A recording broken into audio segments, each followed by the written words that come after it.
¿Qué tal? Muy buenos días, jóvenes. Bienvenidos a su clase de genética general del curso de verano para ingeniería en agronomía, modalidad mixta, del día 16 de julio, 16 de julio del año 2020. ¿De acuerdo? Entonces, el día de hoy vamos a continuar con, nos quedamos pendientes de la clase anterior, ¿de acuerdo? Y adicionalmente vamos a ver el procedimiento para la resolución del examen del día de mañana en este horario, ¿de acuerdo? Solo va a estar habilitado el examen para su resolución en este horario, ¿de acuerdo? Entonces, si alguna persona no puede estar en el examen en el horario establecido, de forma extraordinaria voy a aplicar el examen posteriormente en cuanto las personas que no estén, pues me indiquen, ¿sale? O sea, solo va a haber, como quien dice, 2 chances para hacer el examen.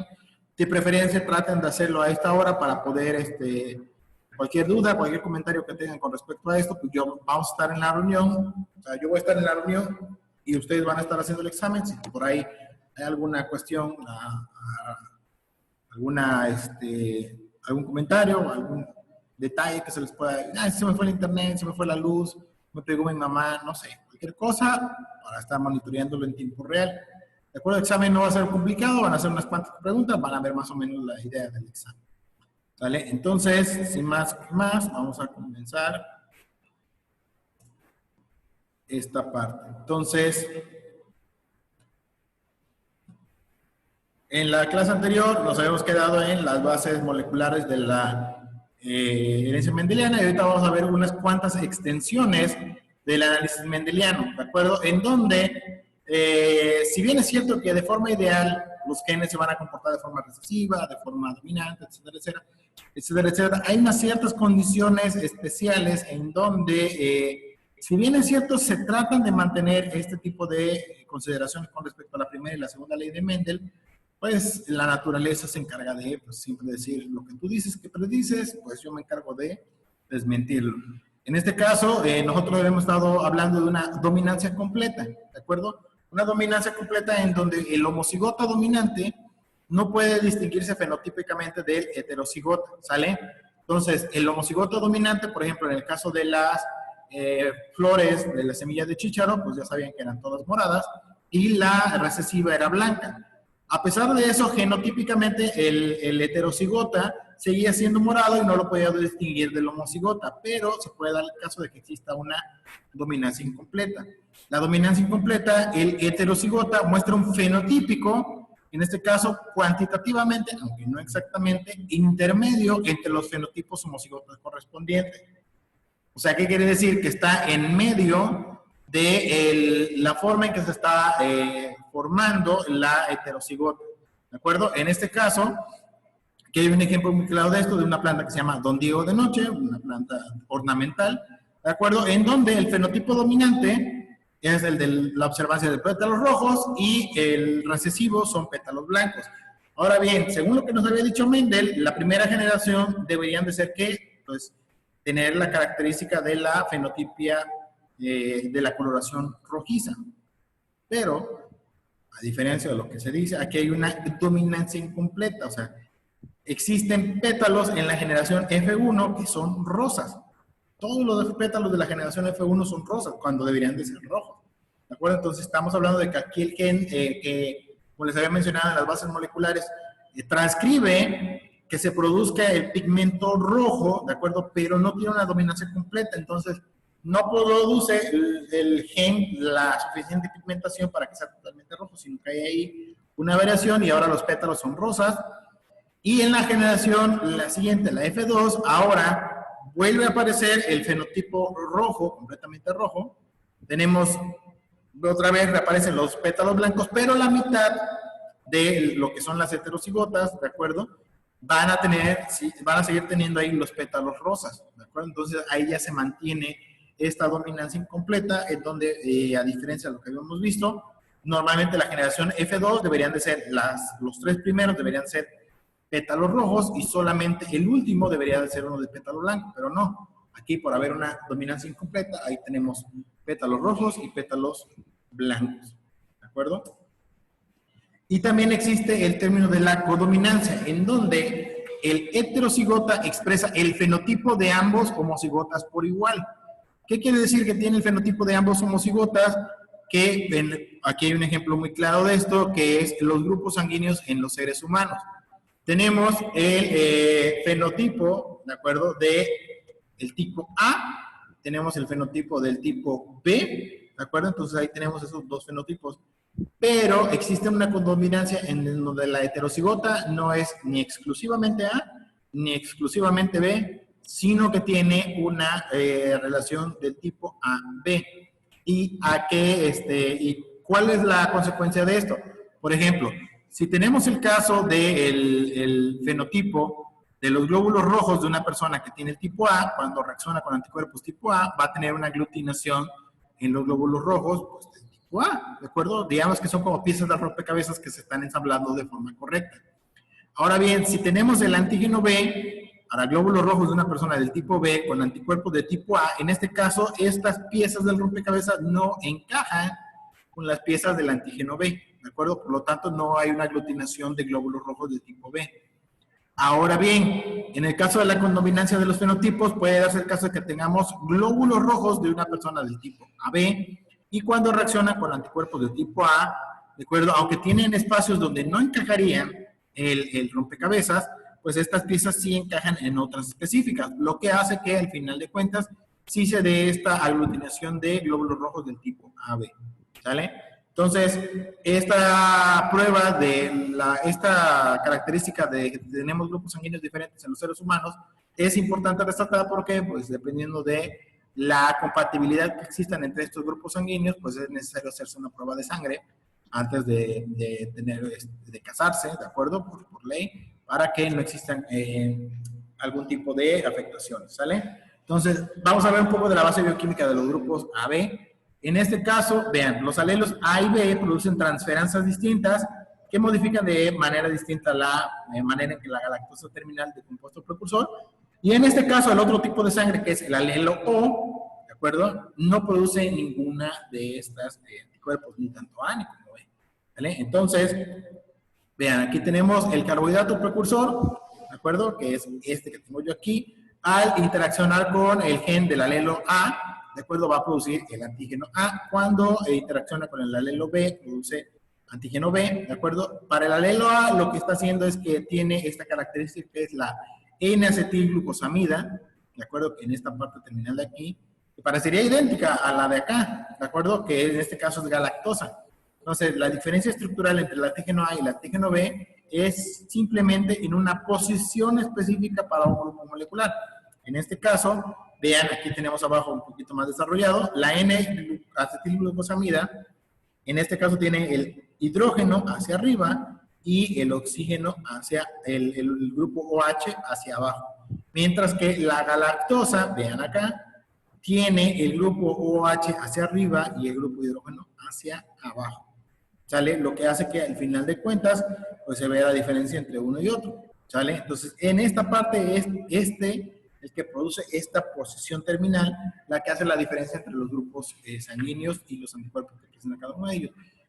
Mientras que en este caso el alelo O, ese sí no reacciona ni con anticuerpos del tipo A ni con anticuerpos del tipo B porque simplemente no tiene esa posición específica ni de acetilglucosamida ni de la galactosa.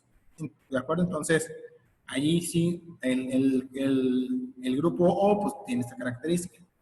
Entonces, el tipo sanguíneo, recuerden, tenemos A, que va a estar dado por el genotipo, pues, como que dice AA, el B, que también tiene el tipo B, el AB, que es una mezcla entre el alelo del A y los alelos del gen B, y tenemos el grupo sanguíneo del tipo O, en donde el genotipo del tipo O, el alelo I es nulo, este es incapaz de producir cualquier forma de antígeno, por lo que los alelos A y B son dominantes sobre el alelo I, ¿de acuerdo? Y los alelos A y B son codominantes entre sí, o sea, tanto puede haber A, como puede ser B, como puede haber el caso de que haya una mezcla de codominancia y que exista A con B.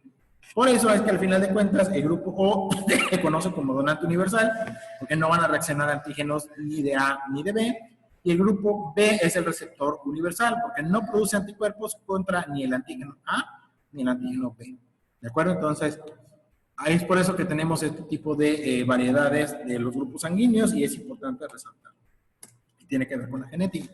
Vean, por ejemplo, si aquí vamos a relacionar el grupo sanguíneo de otro cierto tipo de especies, que en este caso es MN, según potencial antígenos en la superficie de los glóbulos rojos. En este caso son posibles 3 grupos sanguíneos. Tenemos el M, tenemos el N y tenemos el MN. Si el M es existe una dominancia de M y de N en las dos partes, cuando tengo MM con MM, pues todos van a ser con proporción MN. Mientras que si yo tengo MN con MN, esta N va a todavía seguir, y entonces cruzo M con M, MM, y M con N, le puse el puntero, perdón. Aquí cuando cruzo M con M, M con esta M me da la MM, y cuando cruzo M con N me da MN. Si cruzo M con N y M con N, ¿de acuerdo? Entonces todos van a ser el caso de que sean MN. Si tengo MN y MN, voy a tener uno que es MM, voy a tener uno que es MN, otro que es NM, que al final de cuentas es lo mismo, y finalmente voy a tener uno que es NN, la proporción va a ser 1, 2, 1. Cuando tengo más del tipo NN, ¿de acuerdo? Van a ser MN, uno por acá, y NN, otro por acá. Y cuando los dos son NN, ¿de acuerdo? Pues N con NN, N con NN, todos los que salgan van a ser N con N, ¿vale? ¿Por qué es importante resaltar esto? Porque dependiendo de la forma en que se esté dando el cruzamiento de este tipo de hemoglobinas en los organismos en la sangre, ¿de acuerdo? Van a presentar una cierta, pueden presentarse trastornos dependiendo de la variabilidad genética.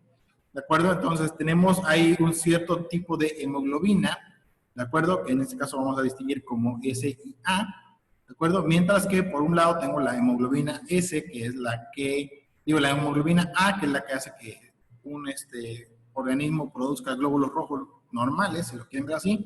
Tenemos también el tipo de hemoglobina S, que es la que hace que se presente esta forma de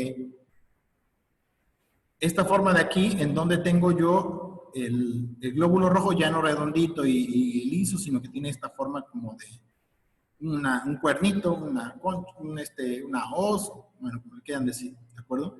Entonces, el fenotipo normal debería ser el de la producción de esta forma, de la hemoglobina, de acuerdo a los glóbulos rojos, rojitos, redonditos y bonitos, pero hay un cierto tipo que hace que se presente este, ¿de acuerdo? Entonces, si se mezclan y todos son A, no hay problema, siguen siendo glóbulos rojos. Si tenemos A y S, en ese caso, también, a pesar de que tiene genotipia, de A y S, ¿de acuerdo? Es, digamos, se produce en algunos casos anemia y se deforman en concentraciones muy específicas de esto. O sea, siempre van a ser así y uno que otro va a tener esta forma, pero cuando tenemos doble S en la hemoglobina doble S, esto es una anemia muy grave. ¿Por qué? Porque lo que va a hacer es que los glóbulos rojos van a querer ser todos con esta forma, afectando su función sistémica normal.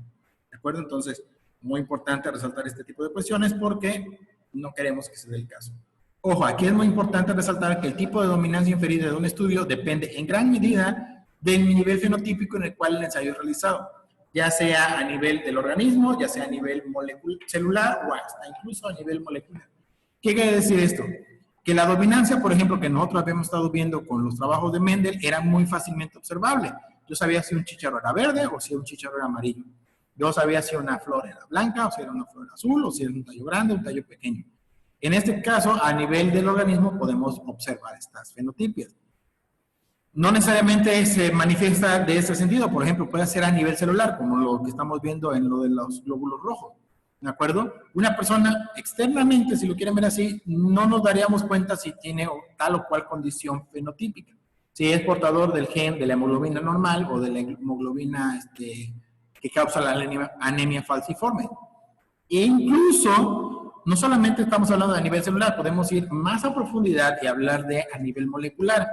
Por ejemplo, una persona que produce la enzima, de lo que habíamos visto, de la fenilalanina, ¿de acuerdo? Nunca va a saber a nivel sistémico si es capaz de producir esto o no, hasta que no se haga un estudio a nivel molecular de este tipo de formación genotípica y fenotípica de la condición de la fenilcetonuria.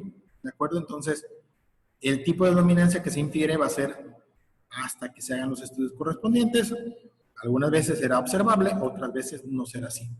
¿Por qué es importante eso? Porque existen algunos alelos que son letales, que son alelos mutantes, que pueden causar la muerte en los organismos. Y hay alelos letales recesivos que en organismos diploides mantienen en heterocigosis. ¿Por qué es importante resaltar esto? Porque existen algunos alelos que de plano van a evitar que un organismo se lleve a buen término. Por ejemplo, en este caso, la fenotipia de color de los ratones, ustedes conocen el ratón, el color normal es color cafecito, color marrón, y en este caso es la línea pura, pero existe un alelo que hace que sea de tipo comodín, que hace que sean ratones amarillos, ¿de acuerdo? Entonces, en este caso, la generación F1 hace que los ratones, digamos, sean amarillos, y son heterocigotas, y además el amarillo en este caso es dominante. El amarillo con amarillo van a formar color amarillo y solamente una parte va a formar el color café.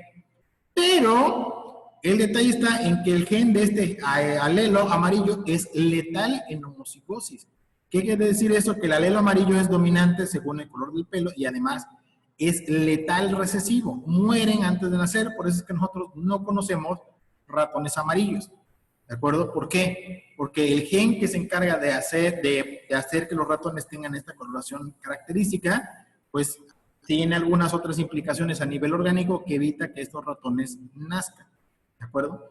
Entonces, no se llegan a formar y por eso nunca hemos visto que existan en la naturaleza ratones amarillos, a pesar de que se supone que el gen dominante para este tipo de cuestiones, pues es el amarillo. ¿De acuerdo? Entonces, muy importante tener en consideración esto, ya que existen lo que se conocen como genes pleiotrópicos, que son genes que se saben que tienen más de un efecto fenotípico distinto. Sale entonces, por ejemplo, este gen que hace que tenga la coloración amarilla, lo que implica, a su vez, no sé, por poner un ejemplo, el amarillo me relaciona con coloración de los humanos, que si un humano se pone amarillo es porque tiene falta de glóbulos rojos en la sangre, tiene anemia. ¿De acuerdo? Entonces, a lo mejor es eso, que los ratones amarillos, este gen en específico que les produce la coloración, es el que hace que no produzcan glóbulos rojos y por eso pues simplemente no van a vivir. ¿De acuerdo? Entonces, esos genes pleiotrópicos es muy, muy importante resaltarlo porque es en los organismos superiores genes que tienen más de una implicación, ¿de acuerdo?, en el organismo. Hay varios genes que afectan a un cierto mismo carácter, por ejemplo, el color de la piel de las víboras. Tenemos un precursor, que es el que se encarga del gen B, de formar el pigmento negro, y tenemos un precursor que con el gen O positivo es el que se encarga de formar el pigmento naranja, ¿de acuerdo? En estos los dos casos se ve camuflado, ¿sale? Cuando se hace la mezcla. Aquí tengo una hembra de tipo naranja y tengo un macho de tipo negro, ¿de acuerdo? Cuando yo los cruzo, al negro y al naranja, lo que ocurre en la primera generación F1 es que voy a tener un camuflaje de este tipo, ¿ya? Naranja con negro, si lo quieren ver así. Y lo que pasa es que posteriormente, en la generación F2, voy a tener 9 que van a ser camufladas, 3 que van a retomar el fenotipo naranja, 3 que van a retomar el fenotipo negro, ¿de acuerdo? Y en este caso, estos genes o de inactivos o recesivos, lo que hacen es que no se está formando ni el pigmento negro ni el pigmento naranja, ¿de acuerdo? Y por eso presentan esta coloración albina, ¿de acuerdo? Entonces, esta serpiente, digamos, no es que haya una mutación o algo así, sino que desde un principio tenían genes recesivos las serpientes que producían negro, que producían naranja, se mezclaron, algunas sí producen negro, algunas sí producen naranja, pero hay uno gen que va a ser el recesivo, que si queda doble, al final de cuentas no va a haber precursores ni para un pigmento ni para el otro, por lo que aparece esta albinismo, que parece como que un poco rosa, por el color de la hemoglobina de la sangre, ¿de acuerdo? Entonces, digamos que si no fuera por la sangre, esta serpiente sería más que rosa, blanca, ¿sale? Y en este caso también podemos hablar de la epístasis, que es un tipo de interacción génica, la cual enmascara la expresión y la de otro gen, ¿de acuerdo? En este caso, ambos genes se encuentran en una misma ruta metabólica. Por ejemplo, aquí el color del pelo del ratón, tenemos pelos amarillos y albinos o negros con albino. todos van a ser de la fenotipia negra, pero al final de cuentas van a retomar el color de la, o va a tener ausencia de color por la pigmentación que nos están produciendo.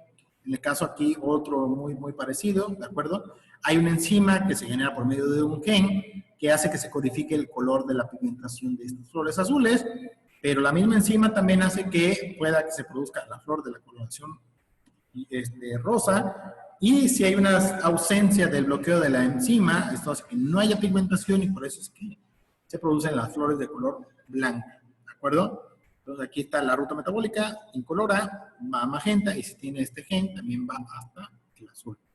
Hay una cierta complementación en donde dos alelos dominantes se muestran para producir un fenotipo específico, revirtiendo el fenotipo dado por los alelos mutantes recesivos. En este caso, la coloración de los pétalos. Aquí viene otro ejemplo. Ahí se los dejo de tarea para que lo analicen, por favor, porque ya no va a dar tiempo. Hay una supresión en el caso de un alelo de un gen que anula la expresión de otro gen. En este caso, el gen supresor puede llevar asociado a su propio fenotipo no tener otro efecto detectable más que el de la supresión. Por ejemplo, hay unas plantas que producen un potente antioxidante que se llama malvidina. Si tenemos el gen K, que es el dominante, que es en la producción de malvidina, pero el gen D no solamente hace que no se produzca malvidina, sino que la inhibe, o sea, hace que la planta no quiera producir malvidina. Entonces, yo tengo el dominante con el recesivo, cuando hace la mezcla genotípica, no solamente no voy a tener la dominancia de la producción de malvidina, porque el gen supresor alélico dominante es el que hace que no se produzca la malvidina, y en este caso, la generación F1, ninguna produce malvidina, ninguna produce este antioxidante, mientras que las de acá abajo, la primera parte, ninguna lo va a producir, y la segunda, solamente 3 de estas sí van a llegar a volver a producir este compuesto, es importante. Puede darse el caso de que tengamos genes duplicados, en donde al menos un gen, un alelo dominante de cualquiera de los dos genes sea suficiente para expresar el mismo fenotipo dominante. Por ejemplo, la fruta de, forma del fruto de la planta de la bolsa del pastor, dominante, todos frutos redondeados, dominante, todos frutos redondeados. Los dos genes hacen que los dos sean redondeados, ¿sale? A menos que tengan un caso. En el caso de la complementación, son necesarios ambos genes dominantes para producir. Y aquí viene un cuadro del tipo de interacción génica que tenemos: complementaria, dominante, epístasis, dominante sobre uno, sobre otro, genes duplicados. Y vean la relación fenotípica. Ya no tiene el mismo comportamiento que habíamos visto o habíamos observado con las leyes clásicas de Mendel. ¿Recuerdan? Era 9, 3, 3, 1, con los 4 fenotipos distintos. Ahora puede ser 9-7, 13-3, 9-3-4, 12-3-1 y 15-1. ¿Vale? Entonces, para que analicen esta gráfica y vean cómo está.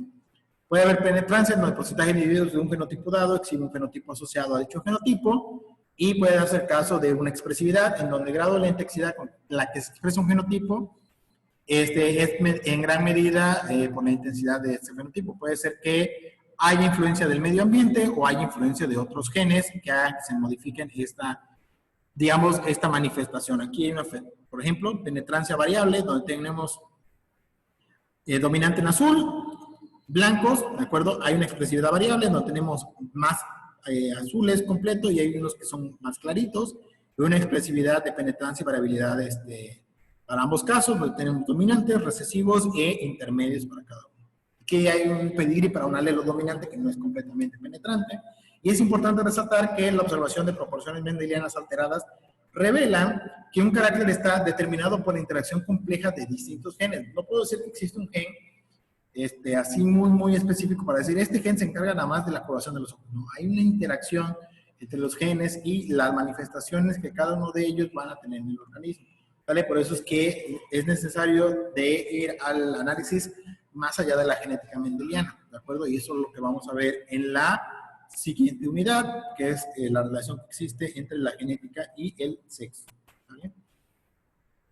Adicionalmente a la genética tradicional nuclear, tenemos la genética que se da por herencia materna, ya que las mitocondrias y los cloroplastos contienen pequeños cromosomas circulares que codifican para un definido número de genes del genoma total de la célula, ¿de acuerdo? Estos no se separan durante el proceso de la meiosis en el núcleo de la célula, sino que están digamos, en otra parte que no se ve modificada, por lo que las organelas no son genéticamente independientes. Algunas funciones están a cargo de genes nucleares, y cada organela está presente en varias copias por célula, y cada una presenta una gran cantidad de copias de sus cromosomas. En este caso, los genes de las organelas muestran una herencia uniparental.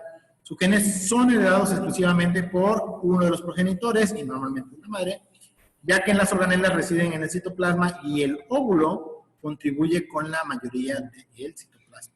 Entonces, normalmente esta herencia se conoce como herencia de tipo materno. Para cuando se quiere hacer la identificación, ya no se recurre únicamente al ADN completo, sino que se analiza el ADN mitocondrial, así se le conoce, para relacionar a una madre con los hijos. Existen patrones de herencia citoplásmica, ¿de acuerdo? Aquí viene un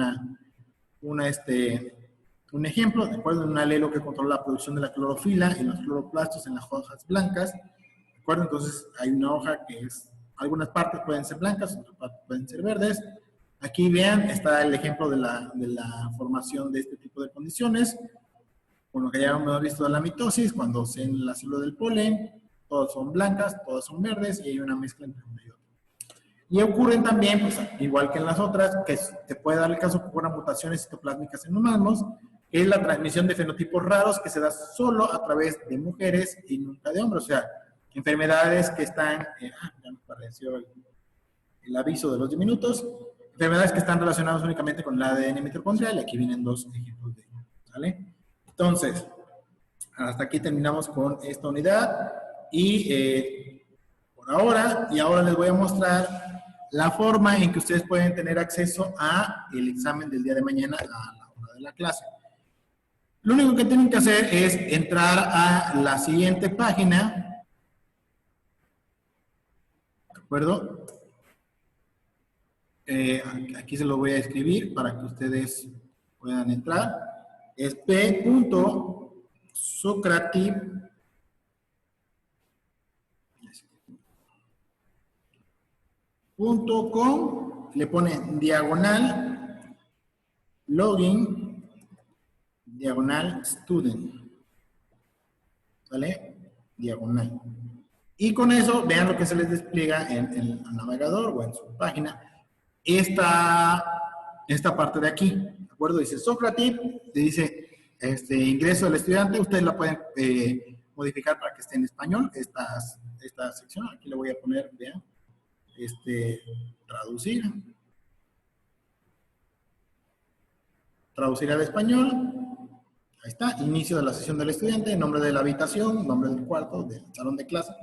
Y aquí lo que le van a poner es la siguiente clave: Jorge, es mi nombre, 4496. Esta es la clave para que tengan acceso a, como quien dice, mi salón de clases de exámenes, ¿sale? Y con esta clave le dan simplemente unirse y después les pide su nombre, ¿sale? Aquí les pueden poner nombre completo, por favor, eso sí, para el examen. Ahora voy a poner el nombre inventado, Luis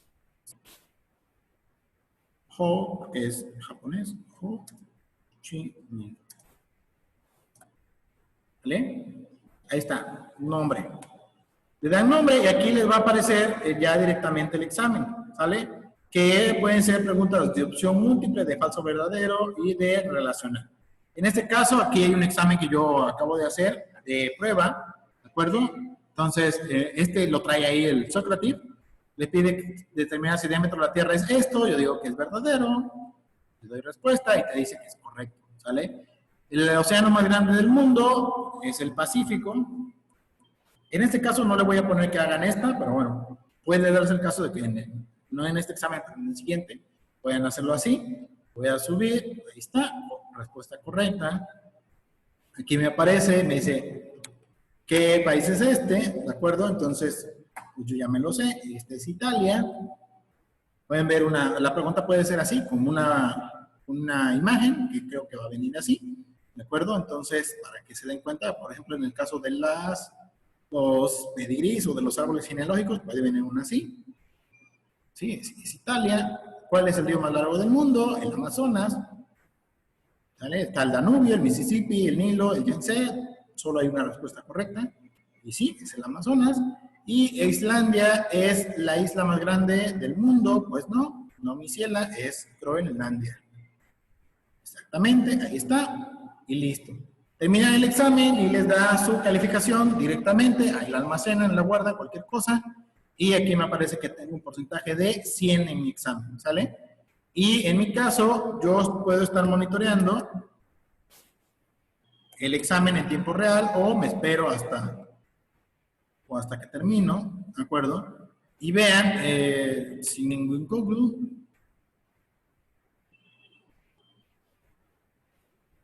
y vean, en el otro grupo ya estuvimos haciéndolo, si lo quieren ir haciendo. Fue un examen de prueba, les digo, este no es el examen. Aquí están. Edwin creo que lo está haciendo ahorita para de prueba. De acuerdo, aquí me va apareciendo cómo están respondiendo y demás. Si quieren, después les puedo hacer exámenes así a lo loco, nada más para que vayan practicando. ¿De acuerdo? Pero bueno, más adelante. Pero aquí me va apareciendo en tiempo real, yo almaceno. Y la parte importante es que yo de aquí descargo los resultados del reporte y me genera el archivo del el PDF de cada uno de ustedes. ¿Sale? Y además me da el Excel, ¿de acuerdo? De ese examen, me aparece la hora, a qué horas terminó, a qué horas empezó, etcétera, etcétera. ¿Vale? Entonces, para que lo vayan viendo, lo puedo archivar, lo puedo borrar, etcétera, etcétera. Entonces, mañana van a hacer el examen. En su caso, le voy a poner, así se va a llamar, Examen Genética General GG2, porque es el grupo 2, ¿vale? Y así lo van a ir haciendo. No está tan complicado, según yo. Es simplemente ir, ya una vez que terminan el examen, pues les quedan aquí, pueden hacer otra actividad sobre ti, pero bueno, no, va a ser solamente eso. ¿Vale? Entonces, el examen sí, mañana, ahí sí vamos a empezar en punto de las 9. En punto de las 9 bueno, no, 9:05 habilito el examen para que lo comiencen a resolver, tienen 1 hora para resolverlo, ¿de acuerdo? Y durante ese tiempo, pues, puede regresarse una pregunta que se les olvidó, etcétera, etcétera. Importante, eso sí, el examen lo que busca es que ustedes tengan una conciencia acerca de los conceptos que estamos viendo aquí. De nada les sirve hacer un examen si van a tener a un lado su glosario de términos. Y van a estar viendo el glosario y van a estar ahí. Sí les pediría de forma, pues ahora sí que no puedo controlar esto, que el día de mañana, a la hora de que estén haciendo el examen, habiliten su video aquí en el Zoom para ver que estén haciendo el examen. Ahí sí, pues para que veamos todo eso. Voy a dejar abiertos los micrófonos, ¿de acuerdo? Y cualquier duda, en lugar de que lo hagan así aquí, escríbanme un chat aquí directamente en el Zoom, ¿de acuerdo? De forma individual, no le pongan chat para todos, pónganle chat para el host o chat con el profe para que usted diga, profe, no le entiendo la pregunta tal, y ya les digo, pues es más o menos así, ¿vale? Para que sea de forma individual. Y sí quiero que en este caso estén activados los videos, ¿de acuerdo? Recuerden que no es necesario que tengan el Zoom en sus celulares, porque la mayoría va a estar trabajando desde su celular. No es necesario que esté abierta la pantalla de Zoom para que esté yo viendo su video. ¿Por qué? Porque dicen, no, pues es que estoy en Zoom o estoy haciendo el examen en YouTube. No, en Google. No, pueden tener el Zoom abierto, lo minimizan, abren la app del internet, ponen Socrative y comienza a hacer su examen y sigo yo viendo que ustedes están trabajando. Habrá quien dice, ya hace rato me dijeron, no, pues yo lo pongo en el celular y aparte lo pongo en la computadora, para que usted me vaya viendo. Bueno, si pueden, qué mejor. La otra, si no tienen internet ¿cómo decirlo? Si no tienen un internet, pues bueno, mañana pueden venir aquí al YouTube a hacer el examen. Aquí está habilitada el salón, ya les había dicho, F01.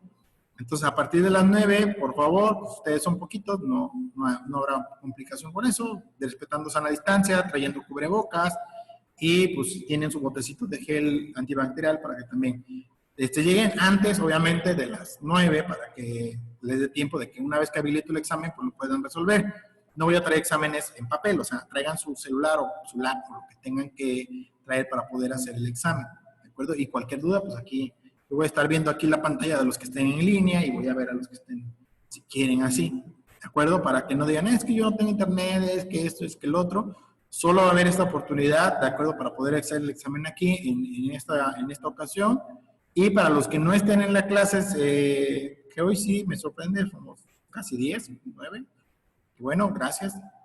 a todos los que estamos aquí, ya no tienen que hacer el resumen, también les voy a subir la actividad del resumen. Y en tiempo real conocen su calificación. Ya el lunes, ¿de acuerdo? Ya integro yo el fin de semana las calificaciones tanto de las tareas como de la participación, asistencia y demás, y pues de forma independiente cada uno de ustedes les asigno en solamente una de las actividades la evaluación tanto de la unidad 1 como de la unidad 2. ¿Sale? Pues así es como vamos a trabajar por ahora. Recuerden, ya estamos, o sea, como quien dice, ya terminamos la mitad del curso de genética general así a modo super turbo, ¿de acuerdo? Pero pues no nos quedó de otra por la contingencia. Cualquier duda, cualquier comentario, recuerden, ahí están las plataformas, el chat del grupo de WhatsApp, no nada más sirve para trolear a Abraham, sirve para... Gracias. Sirve para tener comunicación entre nosotros y demás. ¿Sale? Pues se va a desconectar el... Hasta luego.